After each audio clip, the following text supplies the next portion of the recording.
Avis vascular center మన దేశంలోనే the best varicose vein hospital.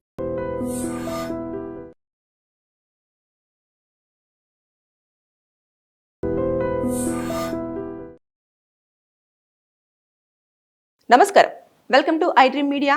నేను మీ సంగీత. హైదరాబాద్లోని నాగారంలో రీసెంట్గా పోలీసులు మటన్ షాపులు, చికెన్ షాప్స్ పైన కూడా దాడి చేయడం జరిగింది. అక్కడ ఉన్న వాళ్ళని కూడా అరెస్ట్ చేశారు. ఎందుకు అనంటే వాళ్ళు అక్రమంగా మేకలు, గొర్రెల నుంచి రక్తం సేకరించి దానిని కాచిగూడలోని సిఎన్కే ల్యాబ్కి పంపించడం అనేది జరుగుతుంది. అందుకోసం అని చెప్పేసి వాళ్ళు ఆ విషయం తెలుసుకున్న వెంటనే అక్కడికి చేరుకొని ఎవరైతే షాపు వాళ్ళు ఉంటారో ఆ షాపు వాళ్ళందరి దగ్గర కూడా సెర్చ్ చేస్తే ఒక్కొక్కరి దగ్గర 130 ప్యాకెట్లు అది మేకల నుంచి, గొర్రెల నుంచి సేకరించిన 130 రక్త ప్యాకెట్స్ అన్నింటినీ కూడా కలెక్ట్ చేయడం జరిగింది అన్నట్టు. అయితే ఇలా చేయడం వల్ల జీవాలు అనవసరంగా వాటి నుంచి రక్తం తీస్తుంటాయి. అంటే ఒక క్వాంటిటీ ఉంటుంది, ఆ క్వాంటిటీ అనేది కూడా వాళ్ళకు తెలియకుండా ఇంకా మొత్తం రక్తం తీసేసరికి జీవాలు అనవసరంగా చనిపోవడం జరుగుతుంది. అది చాలా క్రైమ్ కిందికి వస్తుంది. అసలు ఎనిమల్ యాక్ట్ కింద మాత్రం అది చాలా సివియర్ పనిష్మెంట్ అనేది ఉంటుంది. అయితే ఇకపోతే దాంతోపాటు ఈ రక్తాన్ని ఏం చేస్తారు, మనుషులకు ఎక్కిస్తారంటే ఇది చాలా ఎలా ఉంటుందంటే ఇది మాత్రము హ్యూమన్స్కి మాత్రము ఏదైతే మేకలు కానివ్వండి, గొర్రెల నుంచి రక్తాన్ని సేకరించింది ఎట్టి పరిస్థితుల్లో ఎక్కించడానికి ఛాన్స్ లేదు. రీజన్ ఏంటంటే అది తొందరగా బాగా గట్టిగా పోతుంటూ ఉంటుంది అన్నట్టు. అంటే మన దాంట్లో ఇప్పుడు కెమికల్స్ యాడ్ చేసేసి తర్వాత నెక్స్ట్ కొన్ని ఏవైతే ఉంటాయో దాన్ని చేసిన తర్వాత దాన్ని మొత్తం కూడా ఎప్పుడైనా సరే మీరు బ్లడ్ డొనేట్ చేస్తున్నప్పుడు కూడా చూస్తూ ఉంటే ఆ ప్యాకెట్ని ఊరికి ప్రతిసారి ఇలా కదుపుతూ ఉంటారు. దాంట్లో కూడా కొంచెము మనకు తెలియకుండానే ఒక సిరప్ లాంటిది ఉంటుంది అన్నట్టు. దాంట్లో దాన్ని ఇలా చేస్తూ ఉంటే అది లిక్విడ్ లాగానే ఉండిపోతుంది. ఇది అలా ఉండదు అన్నట్టు, తొందరగా గట్టుకుపోతుంది. అది మనం హ్యూమన్ బాడీలోకి ఎక్కించినా కూడా మనకి ఇంకా హార్ట్ దాకా బ్లడ్ అనేది సర్క్యులేట్ అవ్వక ఈ మనిషి ఇమీడియట్గా చనిపోయే అవకాశాలు కూడా ఉంటాయి. అంత హీట్గా కూడా ఉంటుంది ఆ బ్లడ్. అయితే ఈ బ్లడ్ని ఏం చేస్తున్నారు వాళ్ళు అంటే ఆ ల్యాబొరేటరీకి పంపించిన తర్వాత వాళ్ళు ఏదైతే ఉంటుందో బ్యాక్టీరియా, చాలా ఇంపార్టెంట్ బ్యాక్టీరియాను వాళ్ళు అక్కడ మొత్తం కూడా పెంపొందించడం జరుగుతుంది అన్నట్టు. దానివల్ల ఒక బ్యాక్టీరియాని చాలా వరకు వాళ్ళు క్రియేట్ చేస్తున్నారు. దాంతోపాటు ఇది బ్లడ్ ఎక్కువ తీసుకెళ్ళిన తర్వాత దాని నుంచి వెళ్ళి కొన్ని ఎరువులను కూడా తయారు చేస్తున్నారు అన్నట్టు. అంటే కొన్ని న్యాచురల్ ఎరువులు ఉంటాయి కదా, న్యాచురల్ ఎరువుల కింద మొత్తం కూడా వాళ్ళు తయారు చేయడం జరుగుతుంది. ఇకపోతే బయోగ్యాస్ కూడా ఈ బ్లడ్ నుంచి కూడా వాళ్ళు తయారు చేయడానికి స్కోప్ ఉంది. ఈ రకంగా దీని వల్ల ఏమవుతుంది అంటే ఈ బ్లడ్ని అక్కడికి తీసుకెళ్ళి వాళ్ళకి ఇవ్వగానే వాళ్ళు ఎంతో కొంత అమౌంట్ అనేది వీళ్ళకి ఇవ్వడం జరుగుతుంది.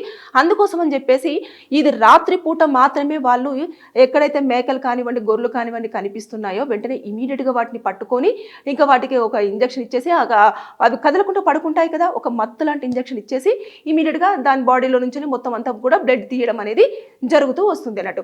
అయితే ఇది ఎవరు చూసారో తెలియదు కానీ ఇమీడియట్గా పోలీసులకు ఇన్ఫర్మేషన్ ఇవ్వగానే అది నిజమా కాదా అని చెప్పేసి అన్న తర్వాత పోలీసులు ఒక రైడ్ చేశారు. చేసిన తర్వాత చూస్తే నిజంగానే కొన్ని ప్లేస్లలో, ఒక 3 ప్లేస్లలో, సత్యనారాయణ కాలనీ అని చెప్పేసి అక్కడ నాగారంలోని అదంతా ఏరియాలో కూడా చాలా వరకు మేకల దగ్గర నుంచి వెళ్ళి బ్లడ్ అనేది సేకరించారు. ప్యాకెట్స్ కూడా చాలా క్లియర్గా కనిపించాయి.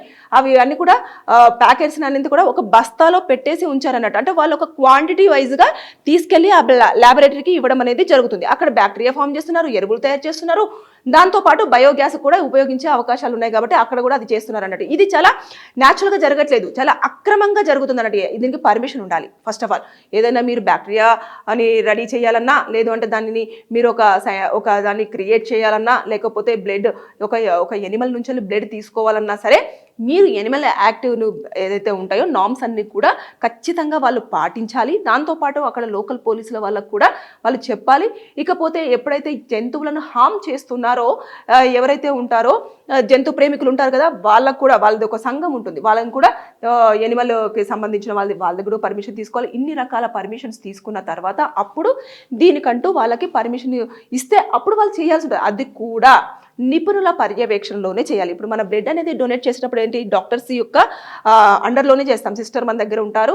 తర్వాత నెక్స్ట్ ఎప్పటికప్పుడు బ్లడ్ చెక్ చేస్తూ ఉంటారు. ఎన్ని గ్రామ్స్ ఉన్నాయి, ఎంత తీసుకోవచ్చు ఈ బాడీ నుంచి బ్లడ్ అని చెప్పేసి వాళ్ళు మనం మొత్తం చూస్తారు అన్నట్టు. చూసిన తర్వాత అప్పుడు బ్లడ్ అనేది తీస్తారు, ఎన్ని గ్రామ్స్ తీయాలి అనేది.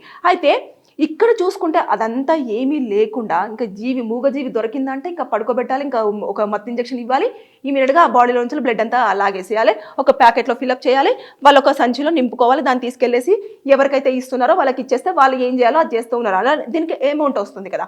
ఇది మనము లీగల్ పరంగా చూసుకుంటే ఇప్పుడు నేను చెప్పిన దాని ప్రకారంగా అన్ని పర్మిషన్స్ ఉండాలి. ఇకపోతే గవర్నమెంట్ కూడా దీనికి పర్మిషన్ ఇవ్వాలి.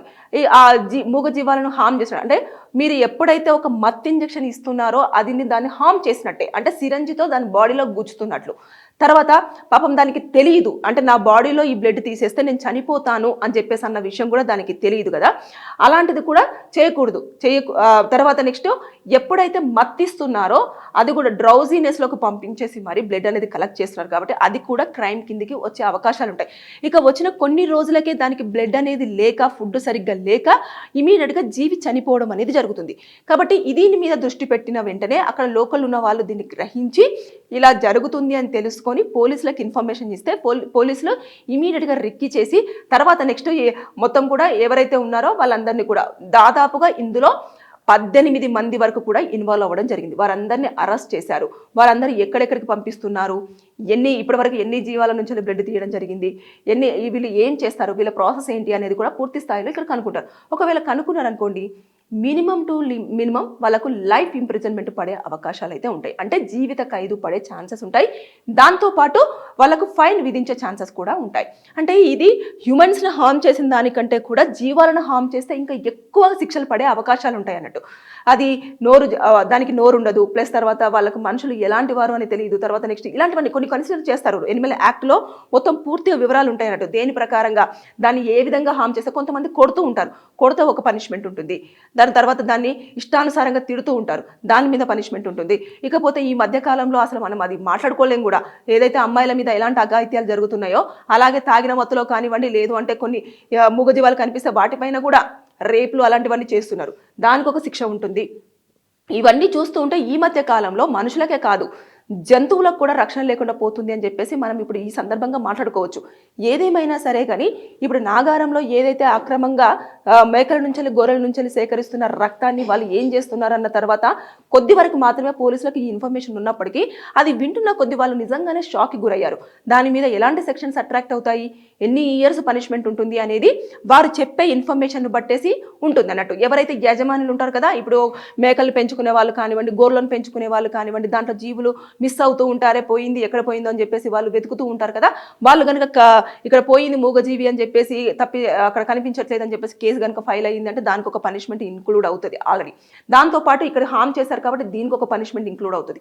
ఓవరాల్గా చూసుకుంటే మనం ఎంత లేదన్నా సరే ఇలాంటి యొక్క ఏవైతే చేస్తూ ఉంటారో చర్యలకు పాల్పడుతున్న టీం అయితే ఏదైతే ఉందో వాళ్ళకు జీవిత ఖైదైతే కంపల్సరీగా పడే అవకాశాలు అయితే ఉంటాయి. ఇదేముంది మేడం, మనుషుల మీదనే జరుగుతూ పట్టించుకోవట్లేదు, ఇంకా జంతువుల మీద జరిగిందని పట్టించుకుంటారా, ఇది 2 రోజులు పోతే వదిలేస్తారు అంటే లేదండి. ఎనిమల్స్కి ఏదైతే జంతువుల విషయంలో మాత్రం చాలా పనిష్మెంట్స్ ఉంటాయి. అది తెలీదు. ఇప్పుడు మొన్న రీసెంట్గా సుప్రీంకోర్టు కూడా కుక్కల విషయంలో ఏదైతే స్ట్రీట్ డాగ్స్ అన్ని కూడా వాళ్ళు కలెక్ట్ చేసేసి తీసుకెళ్లి షెల్టర్ హోమ్స్లలో పెట్టండి అని చెప్పేసి, అంటే ఎంతో మంది వాటిని ఒక బందీలాగా ఎలా పెడతారో అని చెప్పేసి కొన్ని నిరసనలే జరిగినాయి, ఒక్కొక్కరు ఏడవడం కూడా జరిగింది. ఇలాంటివి జరుగుతాయి కాబట్టి ఆ ఒక్క విషయాలలో మాత్రం చాలా పర్టికులర్గా కొన్ని యాక్ట్స్ ఏవైతే ఉంటాయో అవి ఖచ్చితంగా ఇంప్లిమెంట్ చేయాల్సిన పరిస్థితి ఉంటుంది అన్నట్టు. ఇకపోతే దాని మీద ఎవరైనా కేసు ఫైల్ చేశారనుకోండి, అనవసరంగా ఎవరైతే ఇటు ఆపోజిట్ పార్టీ ఉన్న వాళ్ళు కానివ్వండి, లేదు అనుకుంటే ఎవరైతే ఉంటారో వాళ్ళ మీద కూడా పనిష్మెంట్స్ పడే ఛాన్సెస్ ఉంటాయి. కాబట్టి ఇలాంటి విషయాలలో మాత్రం చాలా పర్టికులర్గా, చాలా క్లియర్గా, చాలా దాని ప్రకారంగా ఎలాంటి పనిష్మెంట్స్ ఉంటాయో దాన్ని బేస్ చేసుకొని శిక్షలు ఉంటాయి. కాకపోతే అప్రోచ్ అయ్యే విధానం ఉంటుంది, దాని మీద సెక్షన్స్ ఏవేవి అప్లికేబుల్ అవుతూ సెక్షన్స్ పెడుతున్నారు అనేది చూడాలి. ఇకపోతే ఎప్పుడైతే సెక్షన్స్ పెట్టినారో దానికి సంబంధించిన ఎవిడెన్సెస్ కూడా మన దగ్గర కరెక్ట్గా ఉండాలి. ఉన్నప్పుడు శిక్ష నుంచి తప్పించుకోవడానికి ఎవరి వల్ల సాధ్యమయ్యే పరిస్థితి ఉండదు. సో నేను ప్రతి వీడియోలో చెప్పేది ఇదే, ఎప్పుడైనా సరే మీరు కేసు ఫైల్ చేసినప్పుడు కానివ్వండి, ఇలాంటివి జరుగుతున్నప్పుడు కానివ్వండి, ఎవిడెన్సెస్ అనేవి సాలిడ్గా ఉంటే కోర్టులో ఎదుటి పర్సన్కి మనం ఎలాంటి తప్పించుకోవడానికి స్కోప్ ఇవ్వకపోతే ఖచ్చితంగా పనిష్మెంట్ అనేది వితిన్ మంత్స్లో పడవచ్చు, ఇయర్ లోపే. అంటే కొంతమంది అంటారు ఇయర్స్ గడుస్తుంది కదా అని. మీరు కరెక్ట్గా ఎవిడెన్సెస్ అన్నీ ఉన్నాయి అంటే ఇక ఆపోజిట్ పార్టీ వాళ్ళు మాట్లాడకుండా మీరు ఆ ఎవిడెన్సెస్ చూపించారు అంటే ఇమీడియట్గా వితిన్ ఒక 5 to 6 monthsలో మీకు శిక్ష అంటే ఎవరైతే పనిష్మెంట్కి ఎలిజిబులో వాళ్ళకు పనిష్మెంట్ పడే అవకాశాలు ఉంటాయి. ఇదంతా గ్రహించకుండా ఏదేదో చేస్తారు. కానీ నన్నైతే ఇది చూస్తే చాలామంది ఎందుకు మేకరక్తం ఎక్కిచ్చేస్తున్నారు మనుషులకి అంటే అలాంటిది ఏమీ లేదు. దాన్ని ఎక్కిస్తే మన బాడీ దాన్ని ఏదంటే మన బాడీలో అది అసలు అవ్వదు. కాబట్టి దానికి ఉండాల్సిన ఏదైతే పర్సెంటేజ్ ఉంటుంది, తర్వాత నెక్స్ట్ ఏదైతే హీట్ ఉంటుంది, ఇవన్నీ కూడా మన బాడీ అనేది సపోర్ట్ చేయాలి, సపోర్ట్ చేయదు. కాబట్టి మనకు జంతువుల బ్లడ్ అనేది ఎక్కించడానికి కాదు, దానిని వాళ్ళు రకరకాల వాటికి ఇటు బ్యాక్టీరియాస్ కానివ్వండి, లేదు అంటే ఎరువులు కానివ్వండి, లేదు అనుకుంటే బయోగ్యాస్ కానివ్వండి, లేదు అంటే ఇంకా ఇదేనైనా ఇతరత్ర పరిశోధనల కోసం కానివ్వండి యూజ్ చేయడానికి మాత్రమే ఇలా అక్రమంగా దొంగిలిస్తున్నారు తప్పించి ఇంకొక దానికి మాత్రం కాదు అనేది ఇక్కడ స్పష్టంగా కనిపిస్తున్నప్పటికీ దీనిపైన మాత్రం చర్యలు చాలా కఠినంగా ఉండే అవకాశం ఉంది. వారు జీవితాంతం పనిష్మెంట్ తీసుకోవడానికి కూడా ఇప్పుడు ఎవరైతే 18 మంది ఉన్నారో వారందరూ కూడా ఖచ్చితంగా వారు ఏదైతే పోలీసులు షార్ట్ షీట్ వేసిన తర్వాత ఎవిడెన్సెస్ అన్ని కరెక్ట్గా ప్రొడ్యూస్ చేసినట్లయితే శిక్ష నుంచి తప్పించుకోవడానికి స్కోప్ అయితే లేదు. ఏదేమైనా సరే కానీ మనుషులకే కాదు జాగ్రత్తగా ఉండండి. మీ ఇంట్లో ఉన్న జంతువులకు కూడా రక్షణ లేకుండా పోతుంది. కాబట్టి ఎప్పటికప్పుడు మనం తస్మాత్ జాగ్రత్తగా ఉండాల్సిన అవసరం ఎంతైనా ఉంది. Thank you. నిజంగా ప్రస్తుతం ఉన్నటువంటి సమాజం దేనికి ప్రయారిటీ ఇస్తుంది? ఆర్థిక సంబంధాల చుట్టూ మాత్రమే తిరుగుతోంది. మళ్ళీ ఎన్నికలంగానే చాలా విరక్తి కలుగుతున్నాం. మంచి అనిపిస్తుంది కదా, లేడీస్ కూడా ఛాలెంజింగ్ జాబ్స్ చేసినప్పుడు చాలా బాగుంటది. ట్రాఫిక్ అసిస్టెంట్స్ గా నియమించిన ట్రాన్స్జెండర్స్ అందరితో సాల్యూట్ చేయించుకుంటున్నారు. ఫుడ్ డెలివరీ ఇవ్వటానికి వెళ్ళినటువంటి డెలివరీ బాయ్ అనిల్ పై కళ్ళ ముందు